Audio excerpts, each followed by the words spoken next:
মানে কোন দিকে যে যাবে ওরা, ওই জিনিসটা ওরা নিজেরাই কনফিউজড। একদিকে বলছে নিরামিষে খাবার কিছু নাই। কি খাও গো তোমরা? নিরামিষে তো খাওয়ার কিছুই নাই। কি খেয়ে থাকো? আবার যখন দেখছে নিরামিষের মধ্যে ভালো, ভালো খাবার খাচ্ছে, বাহ! নিরামিষের মধ্যে তো এরা কি সুন্দর, সুন্দর এখন কি ওই যে বিরিয়ানি বানাচ্ছে, ভেজ বিরিয়ানি, এখন ওটার নাম দিয়েছে বিষ্ণুভোগ। বিরিয়ানি আবার নিরামিষ হয়? জীবনে কোনোদিন শুনেছি? আরে বাবা নিরামিষ নামে কি আসে যায়? নামটা তো তুমি খাচ্ছ না। খাচ্ছটা তো খাবারটা।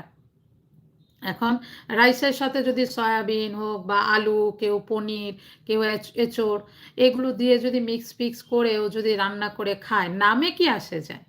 সেটার নাম কি দিল? জিনিসটা তো ভেজ, জিনিসটা তো সে ভগবানকে ভোগ লাগাচ্ছে। তো চাল ডাল দিয়েই তো চাল মিশ্রিত করেই তো হয়। রাইস বানায়, বিরিয়ানিটা কি দেখেছি বানানো? বা আমরাও বানাই। রাইস রান্না করে সুন্দর করে বাসমতি চালের।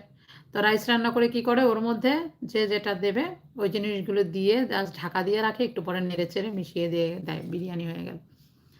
ওটা নিয়েও প্রবলেম, ভক্তরা এগুলো করতে হয় নাকি? তো সমস্ত কিছুতেই প্রবলেম, ভক্তরা না খেলেও প্রবলেম, ওরা খেতে